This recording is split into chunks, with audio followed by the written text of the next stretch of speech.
नमस्कार मेरे प्यारे दोस्तों, कैसे हैं आप सभी। उम्मीद करती हूँ आप सभी अच्छे होंगे। तो दोस्तों, आज फिर लेकर आई हूँ कहानी आत्मा का इंतकाम अनोखी दुल्हन का पार्ट 13। तो दोस्तों, इसका पार्ट 13 सुनने के लिए मेरे चैनल को लाइक करें, शेयर करें और सब्सक्राइब करना ना भूलें। तो शुरू करते हैं बिना देरी के आत्मा का इंतकाम अनोखी दुल्हन भाग 13। 1 मिनट भी देरी नहीं लगी। फायरिंग की आवाज़ से फिजा गूंजने लगी। ऐसा लगने लगा जैसे पटाखों की लड़ियां छूट रही हैं। अपने बॉस का आदेश पाकर सभी गुंडे पुलिस वालों से मुकाबला करने के लिए तैयार हो गए। दिलावर, जो कार में बैठना चाहता था, उसने अपनी पोजीशन लेने के लिए कार के पीछे जाकर जैसे ही बैठना चाहा, बिजली की गति से पीछे से उसकी गर्दन पर कराटे का एक बार पड़ा। गन उसके हाथों से छूटकर दूर जा गिरी। उसकी आंखों के आगे रंग बिरंगे तारे नाचने लगे। वह बेहोश होकर गिर पड़ा। अब वह 15-20 मिनट तक होश में आने वाला नहीं था। यह कमाल उस कांस्टेबल विनय सोलंकी का था, जो कार के पीछे पोजीशन लेकर छिपा हुआ था। मौका देखकर वह निकलकर आया और दिलावर को धूल चटा दी। फिर उसने एक मजबूत सीधी कील निकाली और कार के पहियों में ठोक दी। धीरे धीरे हवा निकलनी शुरू हो गई। दिलावर की गन उसने अपने कब्जे में कर ली और रिस्क लेकर कार में पड़ी मीनू के हाथ पैर जल्दी जल्दी खोले। मुंह से दुपट्टा निकाला। फिर उसे गन थमाकर और समझाकर बोला, कार के दरवाजे बंद कर लो और नीचे झुककर बैठो। अगर कार में घुसकर तुम्हें कोई पकड़ना चाहे तो बेखटके से उसे शूट कर देना। देखो, ऐसे ट्रिगर दबाना है। फिर भी अगर गन चलाना नहीं आता तो कोई बात नहीं, बाहर निकलकर मत जाना। जो हो रहा है चुपचाप देखो। हम तुम्हें यहाँ से सही सलामत बचाकर ले जाएंगे। हम पुलिस के लोग हैं, हमसे डरना मत, ठीक है। तभी एक गोली सनसनाती हुई आई और उसकी बाजू को चीरते हुए निकल गई। विनय के मुंह से एक चीख निकली और उसने बाजू को थाम लिया। बाजू से झरझर खून बहने लगा। विनय ने चिल्लाहट टीम को बताया, लड़की सेफ है, मैं उसी के पास हूँ और अब हम निश्चित होकर फायरिंग कर सकते हैं। उसने ऐसा इसलिए शो किया क्योंकि दिलावर को लड़की लाते हुए पुलिस वालों ने देखा था, लेकिन लड़की की वजह से फायरिंग नहीं कर सकते थे। अब कोई चिंता नहीं थी। मीनू ने विनय की बात का दरकिनारा करके कार का दरवाज़ा खोला और अपना दुपट्टा कसकर उसकी बाजू में बांध दिया, जिससे खून का लगातार बहना बंद हो गया।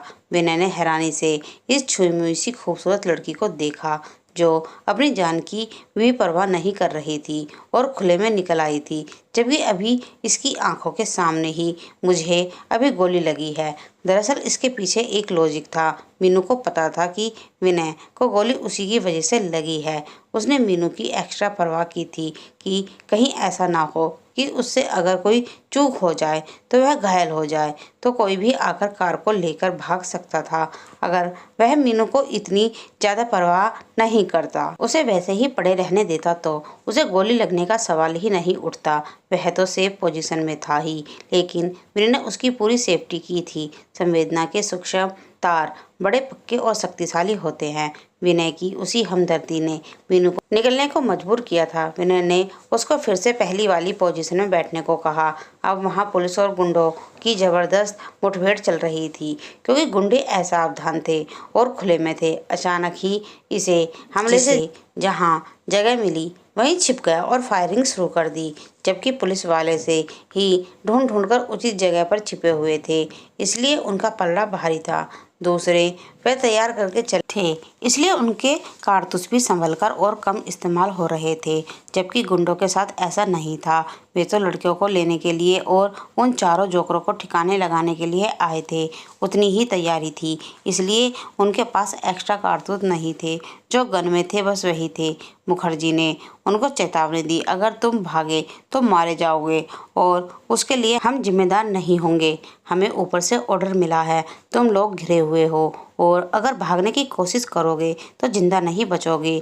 बेखटके गोली मार दी जाएगी, इसके लिए तुम ही जिम्मेदार होगे। अगर जिंदा रहना चाहते हो तो सरेंडर कर दो। मुखर्जी बार बार इस चेतावनी को दोहरा रहा था।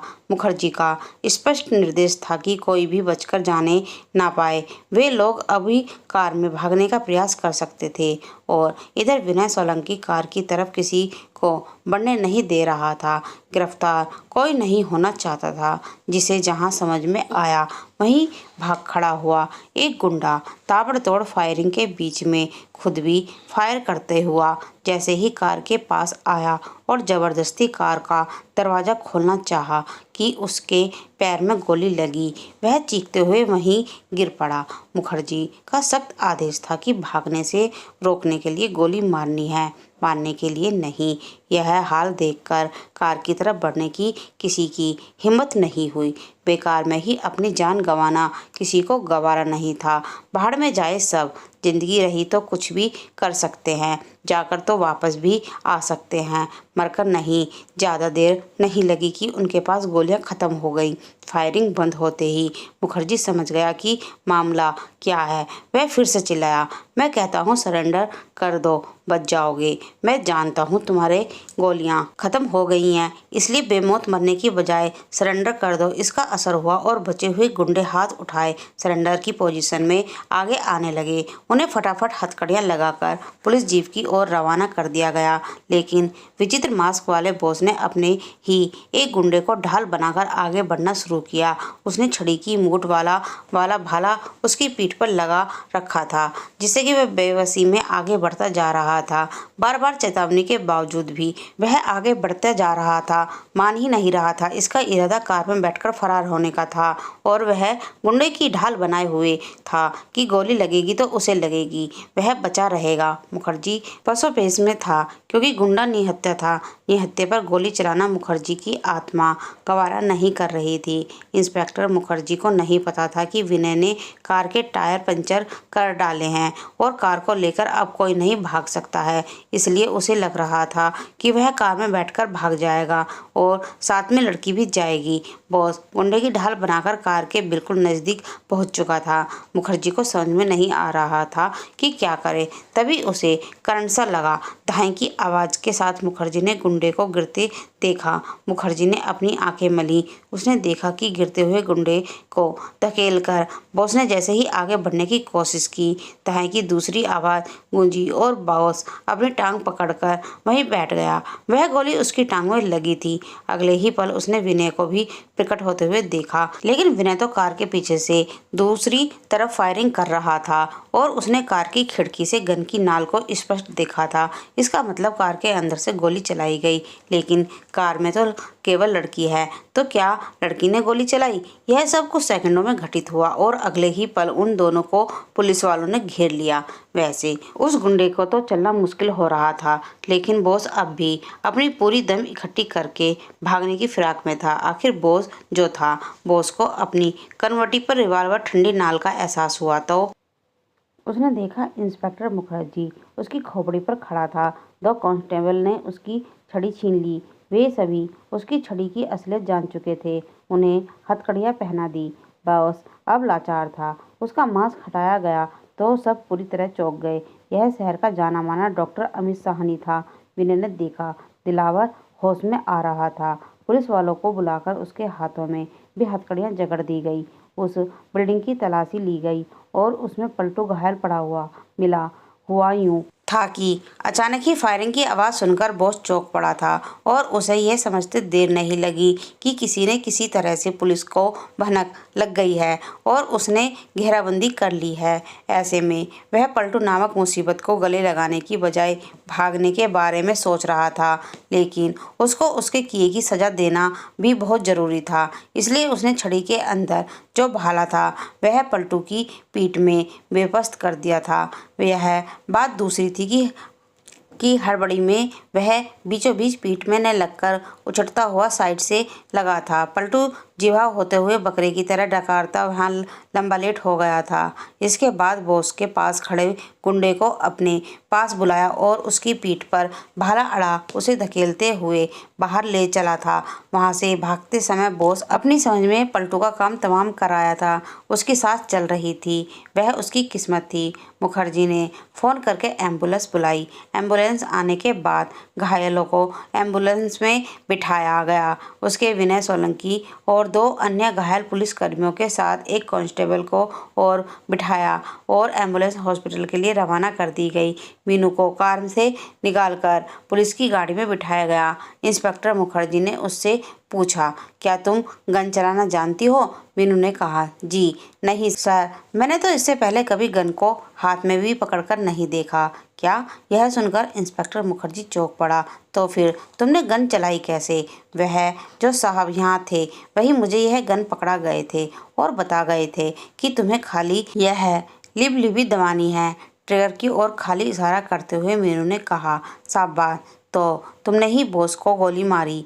यस सर, गलती हो गई सर, वह भाग जाता तो सब बेकार हो जाता। सर वही तो इन सारे कामों की जड़ था, इसलिए मुझे कुछ नहीं दिखाई दिया, बस वह भाग रहा था, यही देखा मैंने। लेकिन तुम डरो नहीं, बहुत डर लग रहा था सर, लेकिन जब जान पर बनी जाती है तो डर नहीं लगता। बहुत बहादुर हो तुम।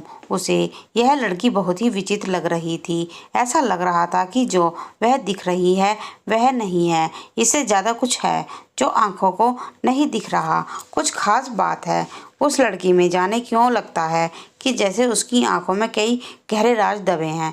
खैर जो भी हो, उससे बाद में आराम से पूछताछ करेगा और उसके बारे में पूरी जानकारी करने की कोशिश करेगा। जय अभी मुखर्जी ने उस बिल्डिंग का जायजा लिया और फिर उस कमरे में जहां मीनू को कैद किया था उसकी गहराई से जांच पड़ताल की। यही सवाल उसके दिमाग में भी था कि दूसरी लड़की कहाँ है। उसकी तलाश में उसने भी अपनी सभी कांस्टेबल और सिपाही को लगा दिया। काफ़ी छानबीन करने के बाद भी वह नहीं मिली। कमरे के चारों तरफ बारीकी से मुआयना करने के बाद इंस्पेक्टर ने खिड़की के पास जाकर देखा। ध्यान से देखने पर मालूम पड़ा खिड़की के पल्ले टूटे हुए थे। उसने उन्हें हटाकर देखना चाहा तो पल्ले गिर पड़े। ग्रिल्स को जब उसने हिलाकर देखना चाहा तो वह उसके हाथ में आ गई। वह समझ गया कि पहले से उखड़ी हुई है और टिकाकर रखी गई है। इसी रास्ते में लड़की को ले जाया गया है और यह अकेली लड़की का काम नहीं हो सकता। जरूर बाहर से आकर किसी ने ये काम किया है। अब सारी कहानी इंस्पेक्टर के सामने साफ हो गई, लेकिन सवाल यह था कि दूसरी लड़की को क्यों छोड़ा था? कौन हो सकता है? इसका पता तो मीनू से ही चल सकता है। इसलिए वह कार के पास आया और पूछा, क्या तुम्हें पता है कि वह लड़की कहीं इसी बिल्डिंग में छुपी हुई है या भाग गई है? मैंने पूरी बिल्डिंग की तलाशी ली है, वह बिल्डिंग में नहीं है। थाने में आने के बाद सबसे पूछताछ का सिलसिला चालू हुआ। सबसे पहले इंस्पेक्टर ने मीनू से शुरुआत की, क्योंकि उसे दूसरी लड़की के बारे में जानना था। मीनू ने जब उसे बताया कि वह लड़की वहां से भाग गई थी, यह सुनकर मुखर्जी चौंक पड़ा था। तुम्हें कैसे पता? इंस्पेक्टर मुखर्जी ने हैरानी से पूछा। मुझे कैसे नहीं पता होगा सर, मैंने ही तो भगाया है उसे। क्या? जैसे मुखर्जी के सर पर बम फूटा हो। यस सर, अगर ऐसा नहीं करती तो वह कमजोर दिल लड़की हार्ट फेल से ही मर जाती। वह तो पहले से ही बेहोश हो रही थी। यह फायरिंग देखकर तो उसका पक्का हार्ट फेल होता और उसके घर पर उसका छोटा भाई लाचार, माँ जीते जी मर जाते। वे तो इतने लाचार हैं कि इनकी तो रिपोर्ट भी नहीं लिखी गई। क्या आपको मेरे अलावा दूसरी रिपोर्ट के बारे में पता है कि वह कौन थी, कहाँ की थी, क्या नाम था? सर, दूसरे उसकी बदनामी होती। गरीब पर सब उंगलियां उठाते हैं। वह तो जब से आई थी बराबर रोए जा रही थी। उसके साथ बहुत बुरा हुआ था।